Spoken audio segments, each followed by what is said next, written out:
o condrodisplasia epifisiaria, no letal o epifisiaria. Esa condrodisplasia no letal o epifisiaria es producida por un gene autosómico recesivo. Se presenta en poodle, en battlehound y en el dachshund. Son las razas donde más frecuentemente se presentan. ¿Por qué se caracterizan estos animales? Estos animales se caracterizan porque tienen las diáfisis cortas, hay diáfisis cortas y anchas, son muy cortas y anchas, y la ossificación es muy retardada, es retardada. Hay una ossificación central retardada en estos animales. Generalmente las epífisis son redondeadas, Esa es entonces pues la no letal. Y otra que también se presenta en perros es la que llamamos la condrodisplasia del Alaska malamute. Obviamente se presenta en esa raza de perros, ¿no? Esa condrodisplasia del Alaska malamute es un gene poligénico que la produce. En este caso se acompaña la condrodisplasia de una anemia inmunitaria que la llamamos estomatocitosis, anemia inmunitaria o estomatocitosis. Esa anemia inmunitaria o estomatosis se produce por una deficiencia de glucosa 6 deshidrogenasa, fundamentalmente lo que lleva a que se produzca esa anemia. En estos animales, el fenotipo se caracteriza por presentar extremidades cortas, pero este es un enano proporcional, ¿no?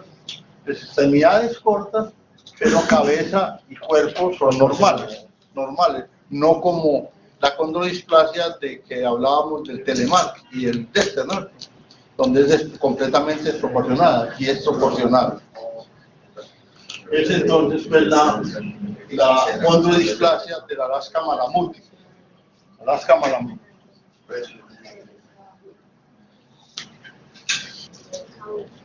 Esos perros llevan una vida... ¿Cómo? ¿Llevan una vida normal? ¿No? Sí, tiene una vida más o menos normal. Sí. Puede tener articulaciones por el peso, ¿cierto? Sí. Pero si dice que es un desproporcionado, entonces no. No, pero, o sea, el cuerpo es normal, pero las cosas son paticorticos, sí. Sí, las extremidades, los huesos largos son cortos. Son cortos, pero hay proporción, pero no tiene una cabeza desproporcionada, no tiene un cuerpo desproporcionado como sucede en la condrodisplasia pues, que hablamos bovinos, ¿cierto? Y en algunas razas de perros, sino que aquí es bien proporcionado. Profe, ¿y qué porcentaje hay de que si ese perro se reproduce, los cachorros le salgan así? O sea, ¿qué porcentaje genéticamente que No creo que sea capaz de montar. No creo que sea capaz de montar. Eso es sí, no sé si es poligénico, es demasiado complicado, y como es un gene recesivo, pues tendría por ahí cerca de un 20%, ¿no? De acuerdo con los cruces pues, de la genética, un gene recesivo para el digieste tiene que ser pues que sean ¿cómo es que llama? Que sea homocigoto, no heterocigoto. Después la situación con eso. Bueno, seguimos entonces con otra osteodisplasia que es la que llamamos la osteogenesis imperfecta. La osteogenesis imperfecta se presenta especialmente en humanos, caninos y felinos. Se observa especialmente. También es genética, pero en los felinos, para que se manifieste la condición, tiene que ser que el felino presente deficiencia nutricional. Si no hay deficiencia nutricional, no se manifiesta. Era de los que hablábamos al principio, ¿no? es genética, pero se necesita un factor predisponente, ¿no? Que son las deficiencias nutricionales para que se manifieste la condición. Estos animales, una cosa importante es que tienen una marcada predisposición a fracturas, inclusive puede haber fracturas inútiles, al fracturarse el hueso inútil.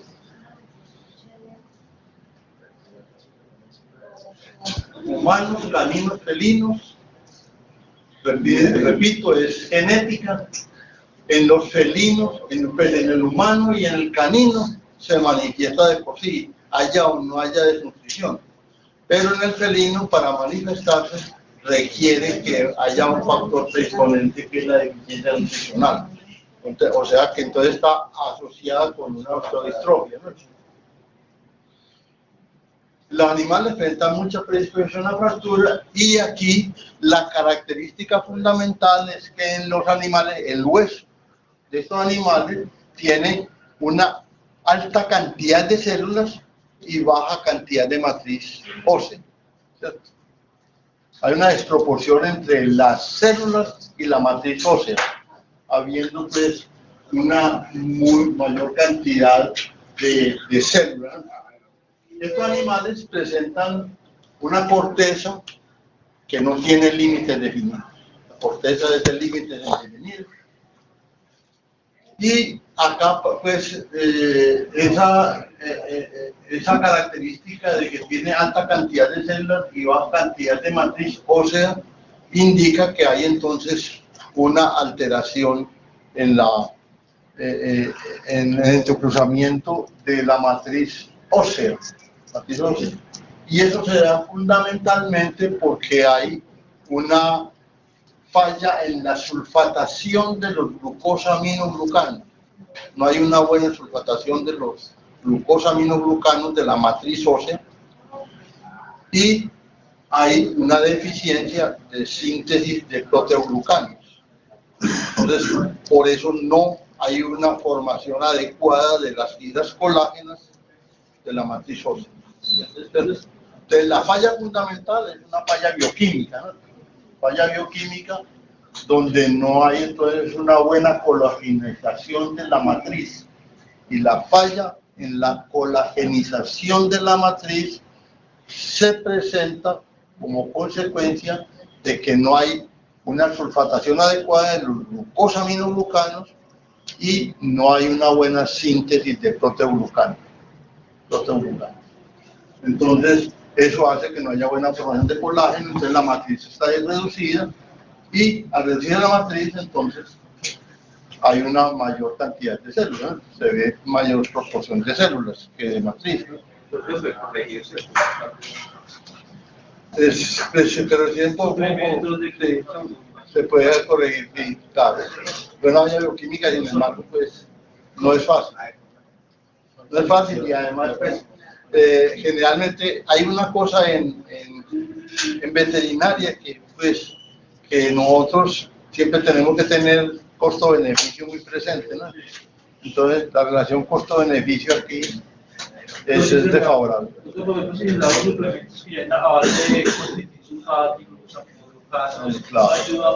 Sí, eso sí, porque son los sulfatados, entonces sí, pues eso podría corregir algo, ¿no? Sin embargo, pues es muy costoso. De pronto, pues en animales de compañía se justifica, en animales de finca no se justifica. Pero un gato, por ejemplo. De pronto, sí. Pero sale muy costoso y quién sabe pues, si llevan a esa solución. Pero ya hay como sí. Bueno, esa es la osteogenesis imperfecta. Es una segunda patología pues, de tipo osteodisplasia. Otra osteodisplasia es lo que llamamos la osteopetrosis congénita. Osteopetrosis congénita también es pues genética. Los animales se caracterizan porque nacen con braquignatia inferior, fundamentalmente. Los dientes se ve que brotan en forma irregular y desordenada, con dientes de composiciones pues completamente alteradas y muy irregulares. Los huesos largos son cortos, la epífisis es ancha y la corteza es muy gruesa. Entonces hay una epífisis pues, ancha, la corteza muy gruesa. Como la corteza es muy gruesa, entonces al engrosarse exageradamente la corteza, entonces la médula ósea se va obliterando. Hay obliteración del canal medular y esa obliteración del canal medular obedece a que estos animales presentan unas trabéculas muy grandes. A pesar de esto, de que esas trabéculas son muy grandes y de la corteza pues muy ancha, estos huesos tienen poca resistencia. Tienen poca resistencia a los huesos. Entonces se pueden fracturar pues, relativamente fácil. En estos animales, debido a esa obliteración de la médula ósea, entonces presentan una anemia mieloptísica. ¿Sabe qué es obliterada? Obliterar es cerrar, se va cerrando. Pues, cuando hay un canal, un conducto, en patología hay varias etapas. Cuando está cerrado completamente es una atresia. Cuando está cerrado parcialmente se llama obliteración. Entonces acá no se cierra completamente, sino pues, al engrosarse las trabéculas, esos canales se van cerrando, pero persiste canal todavía. Entonces está obliterado. Se habla que está obliterado. ¿La anemia qué? Anemia mieloptísica. Porque por ahí no podemos decir. Obliteración de la médula. Mieloptísica. Tisis es reducción. Tisis es reducción. Y mielo es médula, ¿no? Entonces, quiere decir que es una anemia porque hay reducción de la cantidad de médula ósea, ¿cierto? La médula ósea, recuerden ustedes que está entre las trabéculas óseas, ¿cierto? Es el tejido que se encuentra entre las trabéculas óseas. Como aquí las trabéculas se ensanchan mucho, entonces la médula se reduce mucho. Y al haber reducción de médula ósea, hay menor formación de elementos sanguíneos, ¿no? Entonces es lo que lleva a una anemia. Entonces, como la anemia produce por la reducción de tejido, esto se llama mieloptísico. Bueno, entonces, en estos animales hay disminución de la resorción ósea. No hay pues, se disminuye la resorción ósea en los huesos de estos animales, especialmente pues, en los huesos endocondrales. Y aquí no es porque se haya reducido el osteoclasto, en realidad es más o menos el número normal, sino que hay un aumento del osteoblasto, ¿no? El osteoblasto entonces proporcionalmente está muy reducido. Y entonces, para esa proporción, entonces hay reducción de la resorción, ¿no? Entonces, como en este caso, entonces, no hay desaparición del cartílago. Los animales, fíjense que en ese proceso, en los huesos largos, el proceso de osteogénesis de este tipo endocondral, entonces en ese caso tiene que desaparecer el cartílago y ser reemplazado por el hueso. Aquí no desaparece el cartílago, ese cartílago se calcifica, ¿no? Y al calcificarse es rodeado por osteoides, entonces por eso es que tiene poca resistencia. Fíjense, ahora de pronto a ustedes les llamó la atención, había como una contradicción, ¿no? En que las trabéculas fueran muy gruesas, pero la resistencia estuviera reducida. La resistencia está reducida es porque hay un cartílago osificado, no es el hueso el que se osifica, sino un cartílago, ¿no?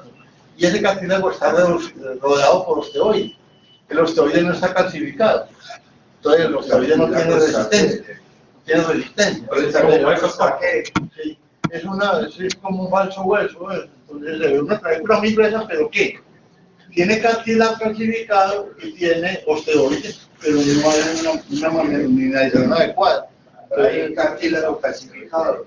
Sí, cartílago calcificado. ¿Son todos los cartílagos del cuerpo? ¿Cómo? ¿O específicamente? No, estamos hablando de los huesos, pero los huesos largos. Porque los huesos largos es los que se forman por osificación endocondral. Fíjense que los huesos planos se forman es por intramembranosa, ¿no? En eso no hay ningún problema, porque ahí no hay que reemplazar el cartílago por huesos, sino que simplemente se van formando los grupos de células de mequimatosas que transforman en osteoblastos y los osteoblastos forman plastaretas. No hay problema ahí. Profe, ¿usted por qué no se sienta? Yo lo veo como incómodo. No, bien, tranquilo. Sí. Bueno, entonces repito, pues, todo esto, lo fundamental es que lleva pues a una obliteración de esa médula ósea y entonces una cosa importante es que acá, además de esa fragilidad ósea, hay una anemia mieloctísica. Estos animales presentan una anemia y esa anemia cuando investigamos porque el tipo de anemia, entonces vemos que es una anemia mieloctísica. Entonces es la osteoporosis congénita. Bueno, estos entonces son las osteodisplasias generalizadas, ¿no? Quedamos con la duda de la anemia mieloctísica. Sí, a ver, ¿cuál es la Entonces, en la clase pues, de las anemias nos dijeron que la mieloctísica era porque el infiltrado neoplásico luchaba con el tejido normal y lo corría la célula C. Por eso era esa anemia. No, lo que pasa es que vienen ustedes que en biología hay muchas cosas que se presentan por diferentes causas. Yo estoy hablando aquí de una causa específica de anemia mielocítica, pero hay otras causas de anemia mielocítica, ¿no? Esta es una. Aquí en este caso estoy hablando de anemia mielocítica. Sí, no. Es que el resto usted lo tiene que investigar. Lo que le quiero decir es esto. Anemia mielocítica, una anemia mielocítica es cuando hay reducción de la médula ósea, es decir, del tejido medular, reducción. Eso en general, es lo general. Ahora, ¿por qué se produce la reducción? Se produce en este caso específico porque hay obliteración del canal medular, las trabéculas se ensanchan mucho y entonces el tejido se reduce, ¿cierto? Pero hay otra serie de situaciones que llevan entonces a la destrucción de la célula cepa y entonces hay una mielotisis también, ¿no? Entonces, pues, ¿Cómo se llama la enfermedad de verdad? anemia mielotítica. Sí, esa es de pronto lo que pasa. A ver, yo no sé, yo creo que aquí son las 8:10 en mi reloj. Yo creo que era mejor que hiciéramos el descanso acá antes de empezar esta porque